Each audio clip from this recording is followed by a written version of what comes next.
Hello, and thank you for tuning into the Stuff I Heard podcast. I'm your host, Joshua Peak, and I want to talk a lot about the Book of Boba Fett.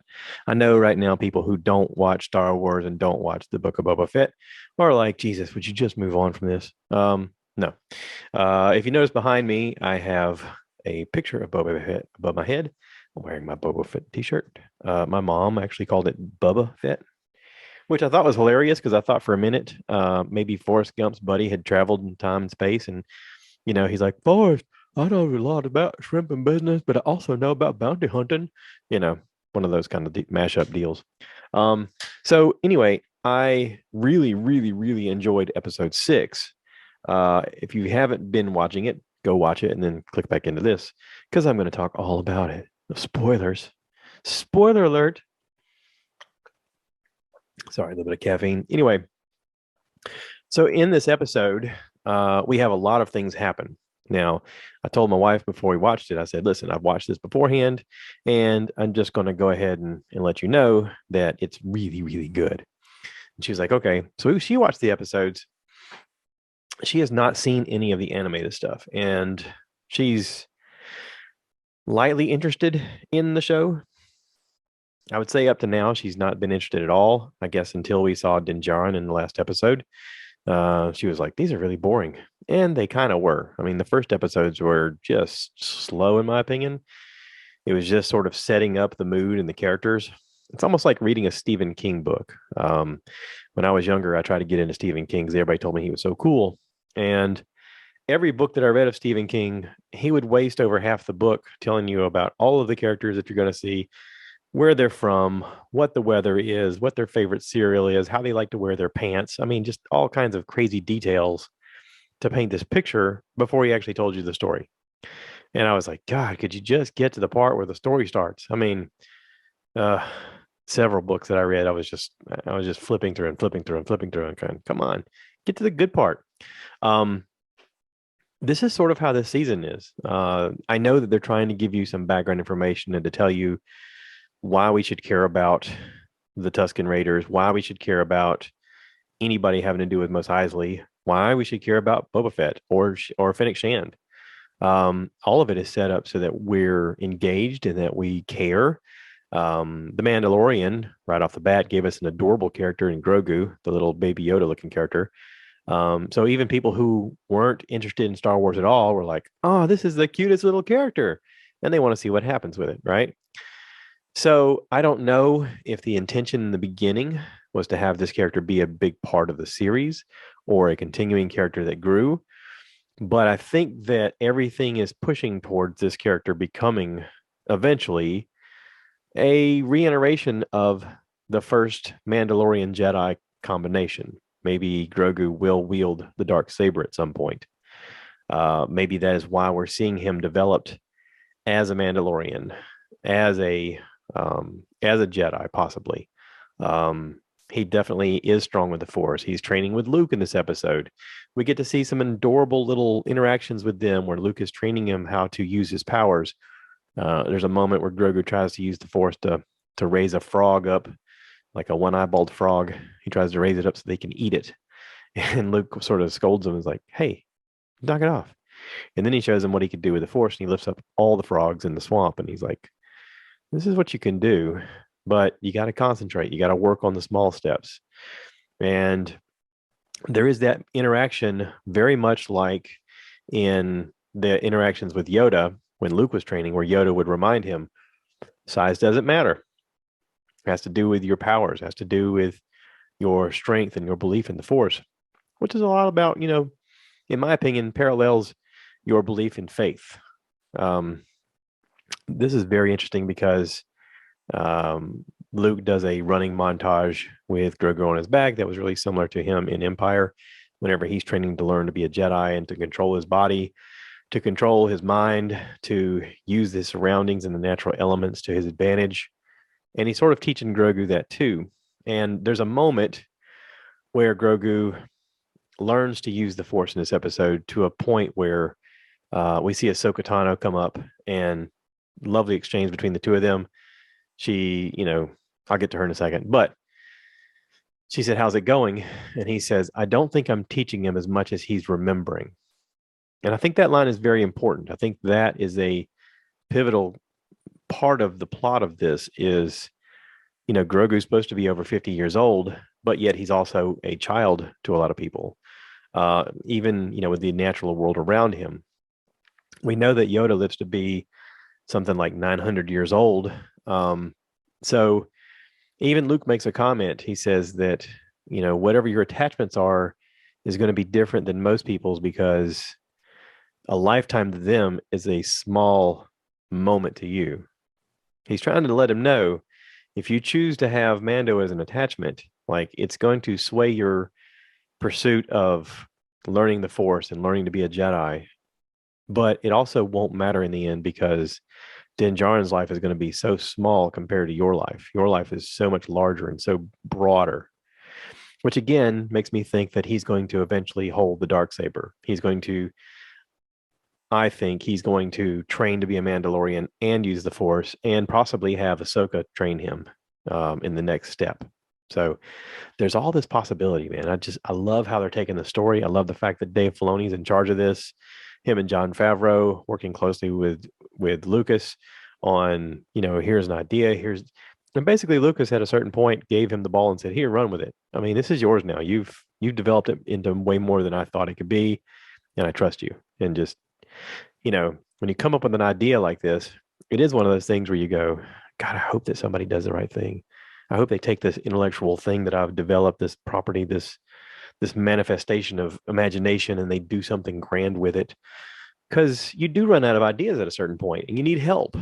The last episode we saw was directed by Bryce Howard, and everybody went on and on and on about, wow, she did such a great job. We really need to give her her own series. I mean, she has taken this on at a different level. Her attention to detail, her ability to show you emotion in characters that are wearing masks. I mean, it's pretty powerful. She's done a great job. And Dave Filoni's done this episode. Episode 6, is a lot of his imagination of what he came up with in animation now in live action. And he's done so in a way that consistently shows you how creative he is and how much of his vision he can put into actual tangible live action scenarios. We get to see Grogu start to use the Force a little bit with his Force jump. He does for a moment do this thing kind of like Luke does, where he grabs the test droid that's trying to zap at him, and he stops it with his hand and basically disables it, makes it fall into the water, which is pretty powerful.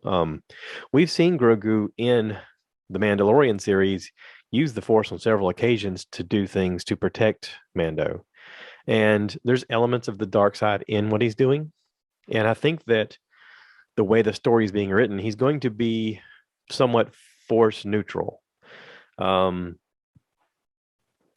people that watch this oftentimes, they go, "What does that mean? I don't understand. You're not explaining more." In the animated series, we learn through the Clone Wars a lot about Ahsoka's journey and Ahsoka's sometimes use of good and dark side powers, much like Anakin, because Anakin was her trainer. Anakin was her master. Anakin was showing her the way. And in that process, she learned to do some things that was a little more middle ground, a little more light and dark. And, at a certain point, she was cast out of the Jedi Order because they believed that she had tried to assassinate somebody when it turned out it was all somebody else had done it and framed her. But they went after her, and they seriously went after her, and she defended herself against everybody. I mean, everybody went after her. And she wasn't having it. Even Anakin, as strong as he was, he really tried to get her and couldn't.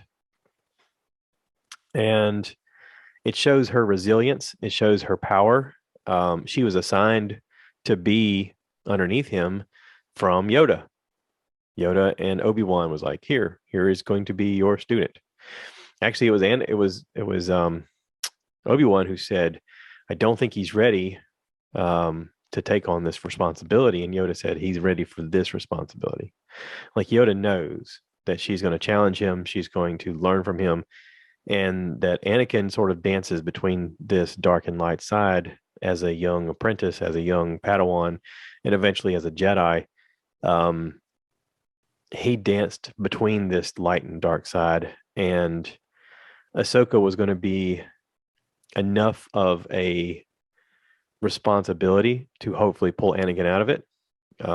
Also, she was going to be challenging enough that she was going to need his attention, and he cared about her. He really cared about her. I mean, they had a bond, much like a trainer and a Padawan had at the time, a master and a Padawan had at the time. It was a mutual respect at a certain point. He realized that she was powerful and could take care of herself in any situation. And he began to trust her and began to push her and began to test her in a lot of ways. And at times had no control and was just like, just good luck sort of situations. And she came through every single time. Now, whenever they realized that they had messed up and blamed the wrong person for what had happened, they invited her to come back into the Jedi Order, and she said no. She's like, I don't think that there's one answer. Like, she was sort of weighing out the balance of the Force between good and dark. But she was like, I don't think that the Jedi way is necessarily the right way. I used to think that, but I don't anymore, because you've blindly made decisions that weren't the right decisions. And so she chose the middle part. That's why her blades are white. When she holds those lightsaber blades and they're white, it's white for a reason. She's force neutral. Grogu has a little more dark in him, I think, through his attachments. And thusly, I think that the dark saber is going to respond to him right away. He's learning to be more agile, which I like. I like the fact that we're getting to see a little process of him using the force jump and avoiding attack. I like the fact that he was given a choice between the armor made of Beskar, the chainmail that was made of Beskar that Mando had melted down from that spear, and the lightsaber that belonged to Yoda. Very fitting that those two things are faced in front of him. I think that with next season being the Mandalorian season 3, I think that we're going to see Grogu choose to be a foundling, a Jedi, or not a Jedi, a Mandalorian foundling, and he's going to learn more about what it means to be a Mandalorian. And I think that we're going to see Din Djarin like teaching him some things, teaching him how to be more aggressive and how to look out for dangers, and in the process trying to achieve an objective in the process as well. And there may be a moment where the dark saber is taken from Din Djarin, and then Grogu takes the dark saber from someone else, maybe someone even more powerful. It would be very interesting to see how that's going to play out. I think that's going to be the plan. I'm looking forward to how it's going to come out. But this episode had so much in it, and my wife was really unfazed. She was like, "Yeah, it was okay." I was like, "Really?" So emotionally, there's a moment where Ahsoka has, Din Djarin comes to visit, and he wants to bring Grogu the present, mainly because he misses him, like he has an attachment to him. But Ahsoka arranges for R2 to be there to meet Din Djarin, which R2, R2, love R2. R2 is basically the backbone of every Star Wars story. He never rats anybody out. He never tells anybody. He knows what's going on. Somehow he beeps and boops, and everybody can seem to understand him. I don't know how that happens. Maybe in a galaxy far, far away, a long time ago, people understood beeps and boops a lot better than they do now. But R2, R2's there, meets Din Djarin, basically tells him to chill out. These ant droids are building some kind of temple that we learn later is the Jedi temple where Luke is going to train young Padawans with the Force. And these ants build Din Djarin a little bench, and R2 doesn't say a word. He just goes, what am I supposed to wait? Because he really has no choice. There's nobody around but him, R2, and these ant droids. So he takes a nap, and he wakes up. There's Ahsoka.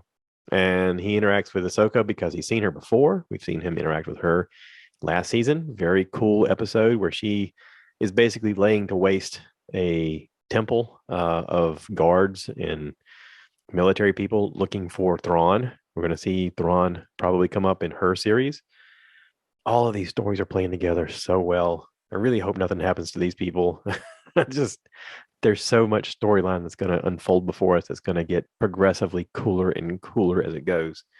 Um, but you get to see them interact, and he's like, well, sort of like, what brings you here? And she's like, oh, I'm a friend of the family.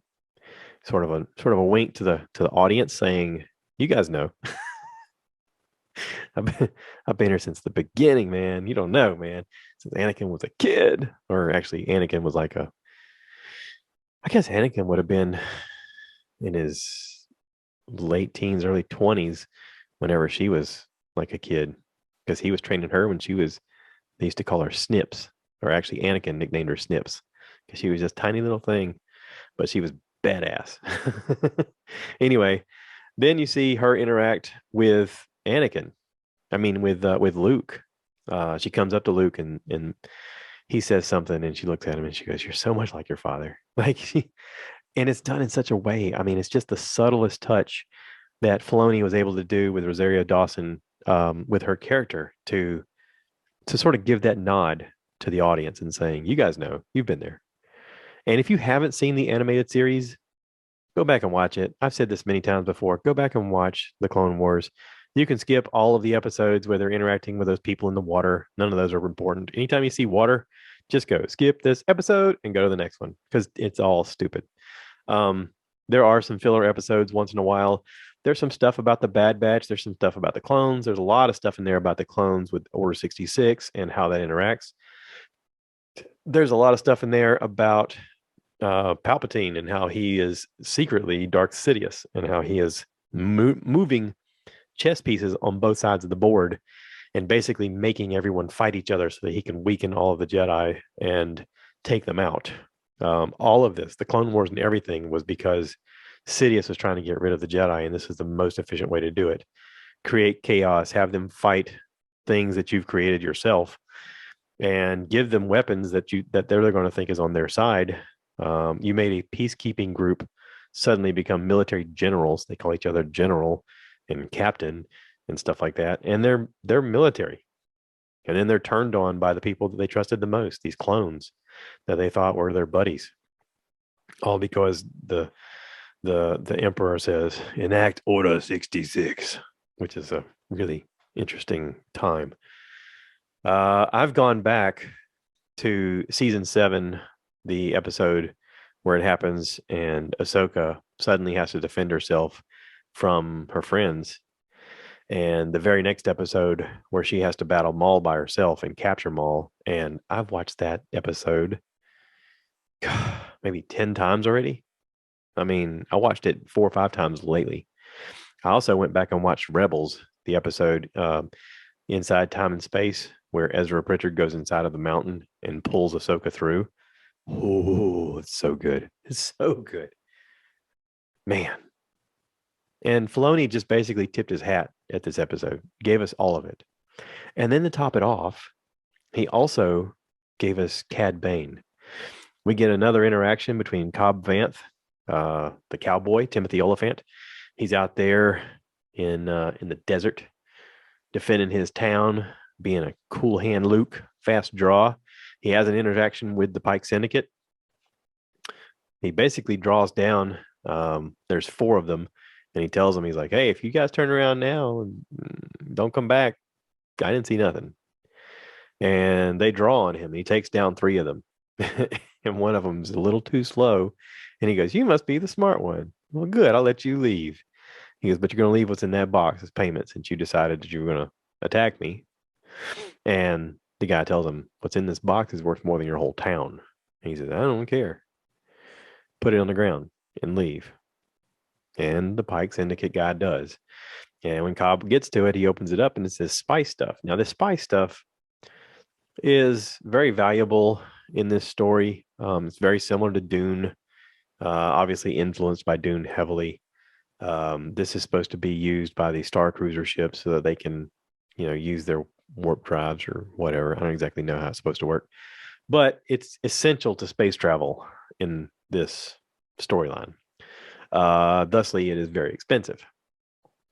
And apparently it's very harvested on Tatooine, which is why people seem to frequent Tatooine, but also sort of leave it alone in a way. They need this spice. The spice, though, comes from these. I don't know where it comes from, honestly. I mean, in Dune, it comes from the sandworms. So, does it come from the Sarlaccs? Does it come from the Krayt dragons? I don't know. It's crazy. So anyway, he opens up the thing, sees that it's spice, and instead of taking it or selling it or taking the money, he kicks the thing over and just lets it blow away. Kind of an interesting take. But it's sort of like he's drawn a line in the sand and said, you know what? There's a fight coming, and I know it's coming. And I think I'm the man to fight it. Very much like a cowboy, very much Clint Eastwood style. He is tall and lanky and quick with a draw, but but Din Djarin comes to him and says, "Hey, I need you to join me in this fight against the Pike Syndicate." And he's like, "I don't think so. It's not good." And he's like, Din Djarin basically says, "There's no good way to ask for a favor," which is another way of him saying, "I'm asking you for a favor." Now, you would go, "Well, why is that a big deal?" You got to understand, to this point, everybody looks at Mando as this guy who gets stuff done. He is decked out in full Beskar gear, hasn't met a challenge that he hasn't overcome already. And if he asks you for a favor, that means he's going to repay the favor. We see that in this episode. We see this whenever Fennec Shan comes to him and says, "Hey," and she tosses him some money. And he goes, "Boba Fett?" And she said, "He could really use your help." He tosses the money back to him and says, "Tell him it's on the house." In other words, you've helped me. Let me help you. Like he's repaying that favor to Boba Fett in joining him in this pursuit. I mean, up to now, we've seen him take payment for all kinds of things. But for this, he's like, "No, I owe him one. I'm going to repay this favor." And by repaying that favor, that means taking up arms and killing whoever needs to be killed or doing whatever needs to be done to make sure the thing gets done. So this is not, the word favor in this is not just a simple term. The word favor in this has more weight to it than most people perceive. I know that my fellow Star Wars nerds like I am are just geeking out whenever he's like, "There's no good way to ask for a favor." And Cobb knows that. Cobb says, let me talk to the people. Like he knows, oh, if I do this for you, oh. Plus he also knows that the Pike Syndicate are gonna come back. And so, excuse me, in that, right away, the guy behind the bar starts giving him crap about, we're not going to go to war for this guy. Come on, man. And he's like, assemble the people. They may change their mind after what I say to them. In that conversation, he immediately looks to the horizon, and over the dunes comes a figure walking slowly. It's Cobb Vanth. Now, Cobb Vanth, not Cobb Vanth. Get my tongue twisted. Excuse me. It's Cad Bane. Cad Bane. I first saw him, I want to say, in Empire. He actually helped a young Boba Fett after Mace Windu killed Jango. He actually helped train Boba Fett to do some things as a bounty hunter. He sort of is the developmental reason that Boba Fett became a bounty hunter. Cobb Vanth is a badass. I mean, he is the embodiment of the Western character. Very mean, very direct, very deadly, hard to kill. And he's got the cool cowboy hat and the long cloak like the cowboys wore in the shoot 'em out shows. He is the Wild West character, the villain. And he comes and he faces off with Cobb. And it's sort of in your mind one of these shootout scenarios of good versus evil. And Cad Bane outdraws him. I mean, he takes down him and his deputy and tells everybody, if you guys want to live, you stay out of it. Now, I've seen some fan stuff online saying that they believe that Cad Bane was the reason that the Tuscans died, that apparently he came and killed the Tuscans whenever they hijacked the shipment, which was in one of the first 3 episodes, I think. where Boba Fett was helping them learn, and they had come through with that train a couple times and just killed a bunch of Tuskens because they were just randomly shooting people just because. And he was like, I've had enough of this. And he showed them how to fight back. I think that Cad Bane did it and somehow exposed that biker gang as being the reason that it happened. Maybe the biker gang had nothing to do with it. Maybe they were just casualties of war. Cad Bane is badass enough that he could have killed all of them with no problem. I mean, there would have been no problem. So we're going to see now we have legitimate bad guys in this. I mean, I know he's one guy, but you don't understand how badass this guy is. I mean, it's going to be a big bad battle between the Pike Syndicate, Cad Bane, and then everyone else who's assembling.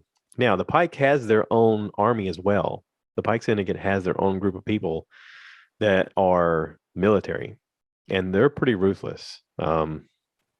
We've seen them in the Bad Batch come through and just annihilate whole cities. So whenever this battle takes place, there is some foreshadowing in this episode also of the Jawas possibly jumping in. Now, we've seen the Jawas a little bit in the last episode when they helped the lady redo his ship and basically build him a really cool Naboo cruiser, um, a battleship, basically, of what do you call it, starfighter. She makes a lot of references about the Jawas and about having a relationship with the Jawas. And in this episode, we do see a glimpse of the Jawas riding by with the Krayt Dragon skull on the front of their ship. The Jawas, we haven't had a lot of understanding about them yet. And I know that Filoni, the way his brain works, he's like, we should show people more about the Jawas because, like it or not, they're still very interesting characters. They're still part of this universe, and it's an element that we haven't learned. I mean, if nothing else, we've learned a lot about the Tuskens in the last couple of seasons of Mandalorian and in the Boba Fett. Why not go into the Jawas? We've seen a lot of them.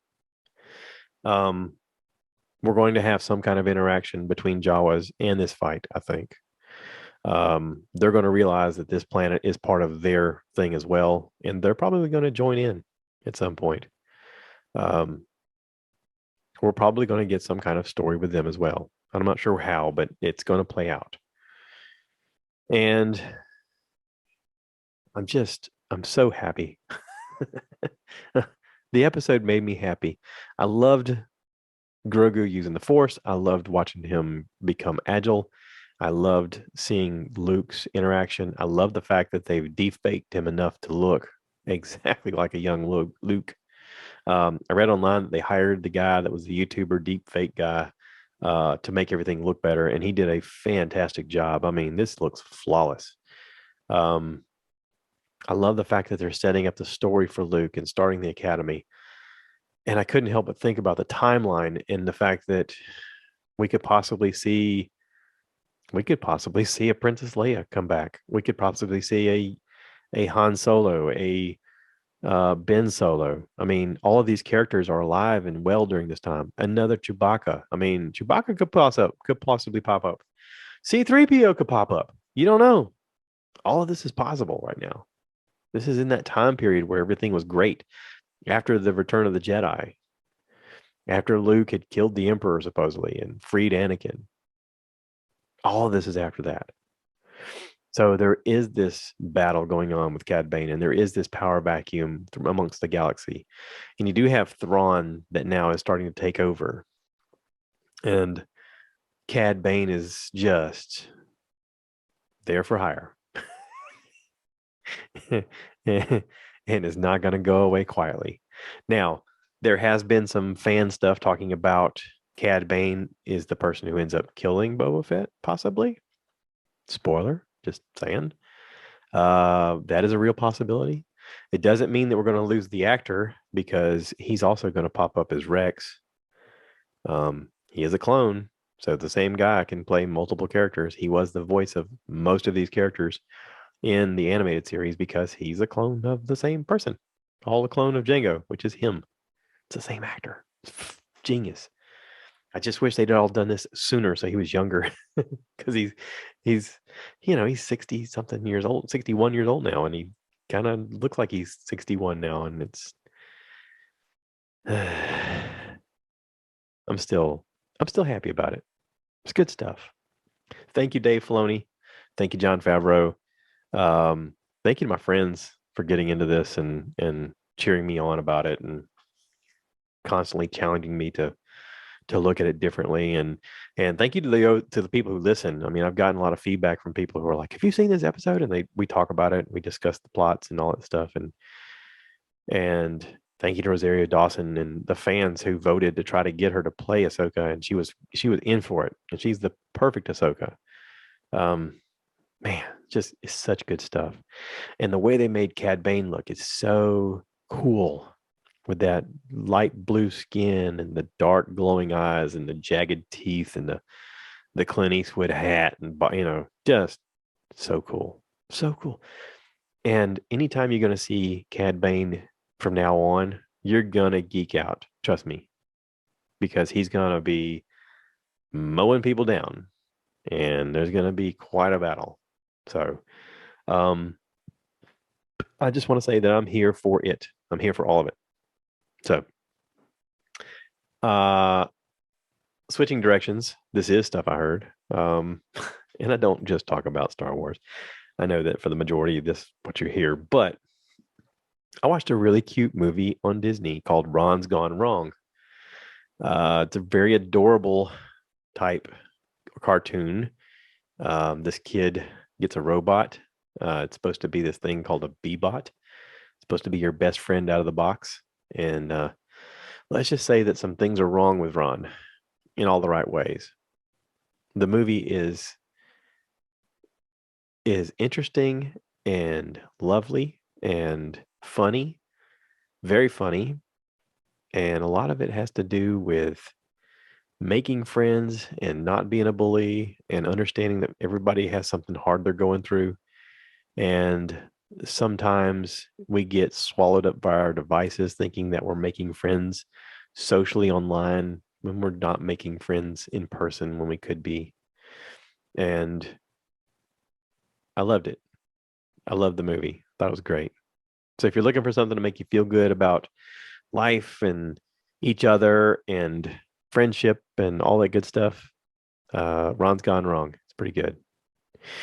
Right now, I'm also starting to watch a few episodes on Apple Plus, a series called Invasion. I am immediately attracted to four or five of the characters. There's several plot lines going on from around the world where, obviously there's an alien invasion. Just from the title, you get that, right? But they show you from different parts of the world these characters who are going through things in their own section of what's happening, and the timeline's moving at the same time. So they jump around from story to story.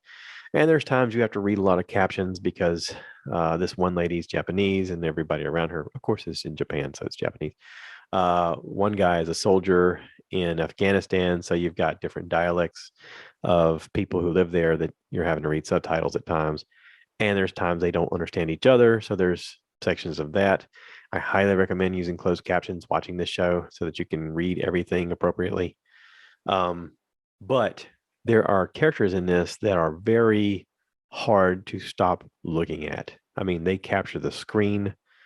Even this kid named Casper he is powerful on screen, even when he's getting his butt kicked. He is compelling. He's a movie star. There's a mom in this. I don't remember her name off the top of my head.